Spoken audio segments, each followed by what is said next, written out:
Albert Einstein के brain में ऐसा क्या खास था जो दूसरे इंसानों से बिल्कुल अलग था? एल्बर्ट आइंस्टाइन एक फिजिसिस्ट थे जिन्होंने थ्योरी ऑफ रिलेटिविटी, E=mc² और फोटोइलेक्ट्रिक इफेक्ट के लॉज को बनाकर पूरी दुनिया को हैरान कर दिया था।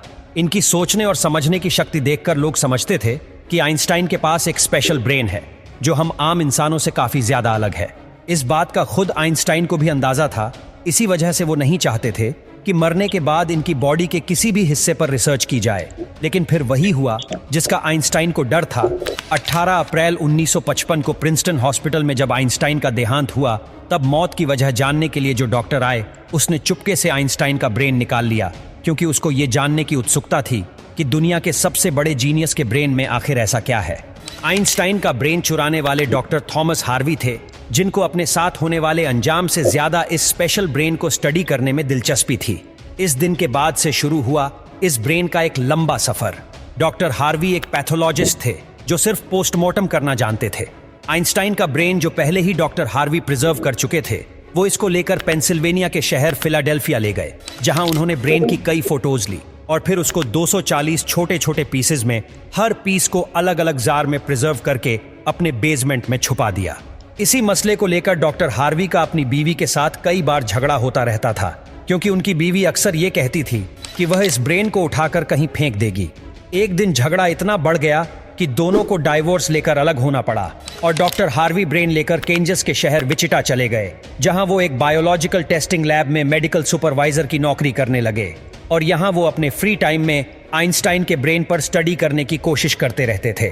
अब कई साल गुजर चुके थे, लेकिन डॉक्टर हार्वी आइंस्टाइन के ब्रेन पर कुछ खास रिसर्च ना कर सके। उल्टा उनका मेडिकल लाइसेंस ही कैंसिल कर दिया गया। इसके बाद उन्होंने पहली बार एक अच्छा फैसला किया कि वह इनके ब्रेन के अलग अलग हिस्सों को दुनिया भर के बेस्ट न्यूरोपैथोलॉजिस्ट के पास डिटेल रिसर्च के लिए भेजेंगे। 1955 में ब्रेन चोरी होने के 28 सालों के बाद इस जीनियस ब्रेन पर दुनिया भर के न्यूरोपैथोलॉजिस्ट ने कई स्टडीज पब्लिश की, जिनमें बताया गया कि आइंस्टाइन का ब्रेन आम इंसान के ब्रेन से काफी अलग था। सबसे बड़ा डिफरेंस ब्रेन के कॉर्पस कैलोसम नामी हिस्से में पाया गया। अब यहाँ ये जानना जरूरी है कि इंसानी ब्रेन दो अलग अलग हिस्सों में डिवाइडेड होता है। इंसान जो भी काम करता है वह ब्रेन के एक हिस्से में पहले प्रोसेस होता है और फिर ब्रेन हमारे जिस्म के उस हिस्से को सिग्नल देता है। लेफ्ट ब्रेन हमारे जिस्म के राइट हिस्से को कंट्रोल करता है, जबकि राइट ब्रेन हमारे जिस्म के लेफ्ट हिस्से को कंट्रोल करता है। इसके अलावा 90% इंसानों का लेफ्ट ब्रेन बोलने, समझने, मैथमेटिकल कैलकुलेशंस और लिखने के दौरान काम करता है, जबकि राइट ब्रेन के पास क्रिएटिविटी, शेप्स को पहचानने, आर्ट और म्यूजिकल स्किल्स की जिम्मेदारी होती है। अब आप भी ये सोच रहे होंगे कि इन सब में कॉर्पस कैलोसम का क्या काम है। आप गेस कर ले कि आप कीबोर्ड पर टाइपिंग कर रहे हैं या फिर मोबाइल फोन पर।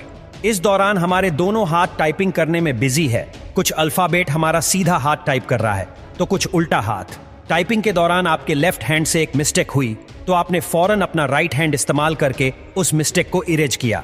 तो इसका मतलब ये हुआ कि जब हमारे राइट ब्रेन से मिस्टेक हुई तो उसने लेफ्ट ब्रेन को फौरन सिग्नल देकर वह मिस्टेक ठीक करवाई। ब्रेन के दोनों हिस्से आपस में जिस चीज के थ्रू कम्युनिकेट करते हैं उसको कॉर्पस कैलोसम कहा जाता है। और आइंस्टाइन का कॉर्पस कैलोसम आम इंसानों के मुकाबले कुछ ज्यादा ही बड़ा था, यानी उनका लेफ्ट और राइट ब्रेन का आपस में बहुत स्ट्रॉन्ग कनेक्शन था, जिसकी वजह से आइंस्टाइन एक ही वक्त में काफी कॉम्प्लेक्स प्रॉब्लम और सिचुएशंस को इमेजिन कर सकते थे।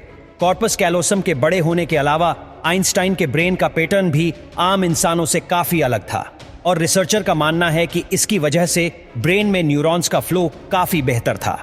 न्यूरॉन्स के अच्छे फ्लो होने का मतलब है कि इनकी मैथमेटिकल कैलकुलेशंस की पावर काफी ज्यादा स्ट्रांग थी। Albert Einstein complex mathematical problems को बगैर पेन और पेपर के अपने दिमाग की मदद से ही सॉल्व करने की काबिलियत रखते थे। न्यूरॉन ज्यादा होने की एक और वजह भी रिसर्च पेपर्स में बताई गई। जब आइंस्टाइन के ब्रेन का वजन किया गया तो उसका वजन 1230 ग्राम था, जबकि आम इंसानों का 1400 ग्राम होता है। रिसर्चर का मानना है कि इनके ब्रेन की लाइनिंग काफी पतली थी, जिसकी वजह से इनमें ज्यादा न्यूरॉन्स पाए जाते थे। कई डॉक्टर और साइंटिस्ट ने यह नतीजा निकाला कि आइंस्टाइन का ब्रेन उनके पैदा होने के बाद स्पेशल बना था, जिसकी सबसे बड़ी वजह यह थी कि जब उनको अपने सवालों का कोई जवाब नहीं मिलता था तो वह खुद अपने दिमाग की मदद से जवाब तलाश किया करते थे।